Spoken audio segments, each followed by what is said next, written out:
Hello guys, നമ്മുടെ ആദ്യത്തെ വ്ലോഗിലേക്ക് എല്ലാവർക്കും സ്വാഗതം. നമ്മളിപ്പോൾ നിൽക്കുന്നത് കൊച്ചിയിലെ മെയിൻ സ്പോട്ടായ ഫോർട്ട് കൊച്ചിയിലാണ്.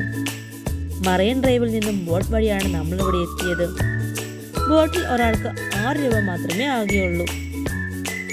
ഇവിടെ ബോട്ട് ജെട്ടിയിൽ വന്നിറങ്ങിയപ്പോഴുള്ള കാഴ്ചകളാണ് നമ്മളിപ്പോൾ കാണുന്നത്. ഇവിടെ നിന്ന് പുറത്തോട്ട് ഇറങ്ങുമ്പോൾ തന്നെ മറ്റൊരു വൈബാണ്. പഴയ സ്റ്റൈൽ ബിൽഡിങ്ങുകൾ, മോഡേൺ കൊച്ചിയല്ല, ടോട്ടലി ഡിഫറെൻറ്റ് വേൾഡ്. ചെറിയ റോഡുകൾ, പഴയ വീടുകൾ, എല്ലായിടത്തും ആർട്സ് ഫീലിങ്സ്. ഇപ്പോൾ ഇവിടെ നിന്ന് നമ്മൾ നടന്ന് കൊച്ചി ബീച്ചിലേക്കാണ് പോകുന്നത്. ഈ വഴിയിലൂടെ നടക്കുമ്പോൾ തന്നെ കൊച്ചിയുടെ ലൈഫ് സ്റ്റൈൽ കാണാൻ കഴിയും. ഒരു വശത്ത് കടൽ, മറുവശത്ത് പഴയ കെട്ടിടങ്ങളും ചെറിയ ഷോപ്പുകളും. ഈ വഴി നടക്കുമ്പോൾ തന്നെ ഒരു അനുഭവമാണ്. വലിയ റോഡുകളില്ല, പക്ഷേ ജീവിതം നിറഞ്ഞ ചെറിയ വഴികൾ. ഇടയ്ക്ക് ഇങ്ങനെ നിൽക്കുമ്പോൾ ഈ പഴയ കെട്ടിടങ്ങൾ കാണാം. കൊച്ചിയുടെ ചരിത്രം ഇതിലൊക്കെ ഒളിച്ചിരിക്കുന്നു. ഓരോ മതിലിനും ഓരോ കഥകൾ പറയാനുണ്ട്. ഇവിടെ നിന്ന് കുറച്ച് മുന്നോട്ട് പോകുമ്പോൾ കുറേ വണ്ടികൾ ക്യൂ ആയി കിടക്കുന്നത് കാണാം. അത് ജങ്കാർ വെയിറ്റ് ചെയ്യുന്നതാണ്. അതിനോട് തൊട്ടടുത്ത് ചേർന്ന് തന്നെയാണ് സമൃദ്ധി കിച്ചൺ. അഫോർഡബിൾ റേറ്റിൽ ആണ് ഇവിടെ മീൽസ് ലഭിക്കുന്നത്. ഇവിടെ ധാരാളം ആളുകൾ ഫുഡ് കഴിക്കാൻ ക്യൂ നിൽക്കുന്നതായി നമുക്ക് കാണാൻ കഴിയും. ഇതെല്ലാം കണ്ടുകൊണ്ട് വെറുതെ മുന്നോട്ട് നടക്കാൻ തുടങ്ങുകയാണ്. ഇരു സൈഡുകളിലും ഒരുപാട് സ്റ്റാളുകൾ, സ്ട്രീറ്റ് ആർട്സ്, ചെറിയ ഷോപ്പുകൾ, ഫോറിനേഴ്സ്, ലോക്കൽ പീപ്പിൾ ഒക്കെ മിക്സായ അറ്റ്മോസ്ഫിയർ. നടക്കുമ്പോൾ തന്നെ ചൈനീസ് വലകൾ കാണാൻ തുടങ്ങി. 100 കണക്കിന് വർഷങ്ങളായി ഇതിവിടെ തന്നെയാണ്. ഇതാണ് കൊച്ചിയുടെ ഏറ്റവും വലിയ ഐഡൻറ്റിറ്റി. ഫോട്ടോസ്, റീൽസ് എല്ലാത്തിനും പറ്റിയ പെർഫെക്റ്റ് സ്പോട്ടാണ് ഇവിടെ. അതിനായി ഒരുപാട് പേർ ഇവിടെ വരുന്നുണ്ട്. നമ്മൾ മുന്നോട്ട് പോകും തോറും ഒരുപാട് സ്റ്റാളുകൾ കാണാൻ സാധിക്കും.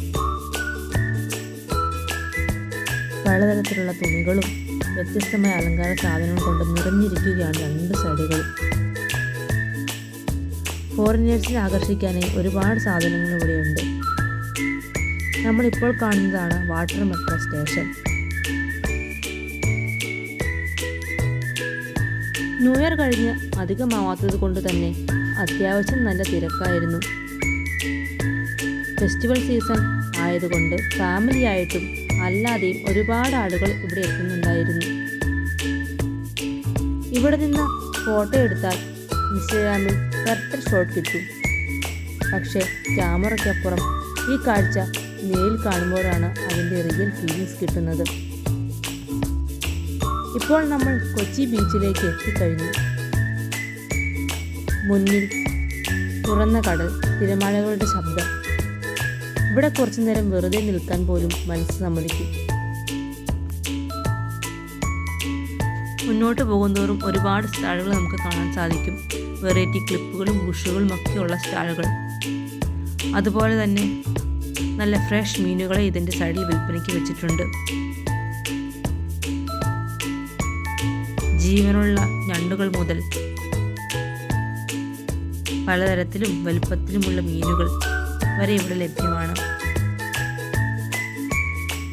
ഐസിന് മുകളിൽ ഫ്രഷായി നിരത്തി വെച്ചിട്ടുണ്ട് ഇവിടെ മീനുകൾ. അവിടുത്തെ ആൾക്കാർ തന്നെ അത് ക്ലീൻ ചെയ്ത് കൊടുക്കുന്നതുമുണ്ട്. നല്ല കളർഫുള്ളായിട്ടുള്ള കാഴ്ചകളാണ് ഇവിടെ 2 സൈഡുകളിലും കാണാൻ കഴിയുന്നത്.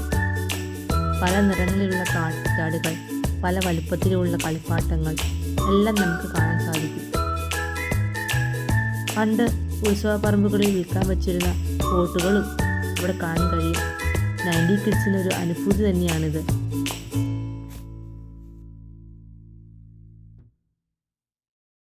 പഴയ സ്റ്റീം ബോയിലറാണ് ഇപ്പോൾ കാണുന്നത്.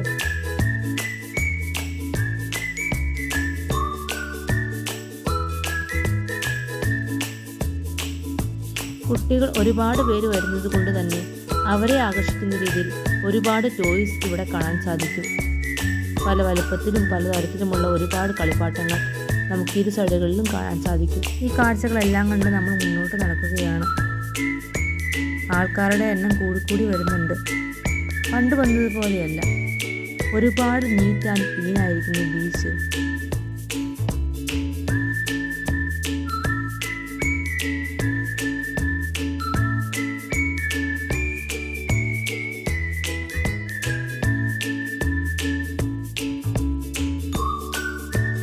ബീച്ചിൻ്റെ ഭംഗി കണ്ട് റിലാക്സ് ചെയ്ത് ഒരുപാട് പേർ ഇരിപ്പുണ്ട്.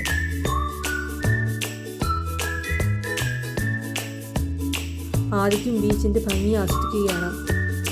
ഇടയ്ക്ക് കയ്യിലിരിക്കുന്ന ഇട്ടാപ്പൊട്ടി ഓരോന്നോരോന്ന് ആയി പൊട്ടിക്കുന്നുണ്ട്. ഇവിടെ ബീച്ചിൽ ആളുകൾ അധികം അങ്ങനെ ഇറങ്ങാറില്ല.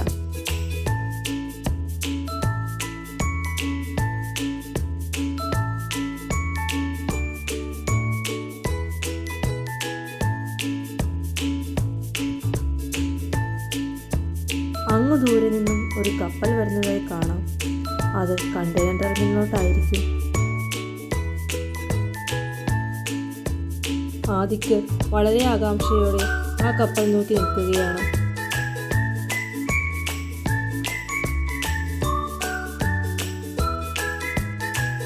ശരിക്കും പറഞ്ഞാൽ ഇത് വളരെ കുറഞ്ഞ ചെലവിൽ പണ്ട് സ്പെൻഡ് ചെയ്യാൻ പറ്റിയ മികച്ച ഒരു സ്പോട്ടാണ്. നമുക്കൊരാൾക്ക് 100 രൂപ ചെലവിൽ എറണാകുളത്ത് നിന്നും ഇവിടെ വരെ എത്തുവാൻ ആവുകയുള്ളൂ. നമ്മൾ തിരിച്ചു പോകാൻ തുടങ്ങുന്ന സമയം ആയപ്പോൾ ഇവിടെ കുറച്ചുകൂടി ലൈവായി. ഇന്നത്തെ വ്ളോഗ് ഇഷ്ടപ്പെട്ടെങ്കിൽ എല്ലാവരും ലൈക്ക്, ഷെയർ, സബ്സ്ക്രൈബ് ചെയ്യാൻ മറക്കരുത്. അടുത്ത വീഡിയോയുമായി വീണ്ടും കാണാം.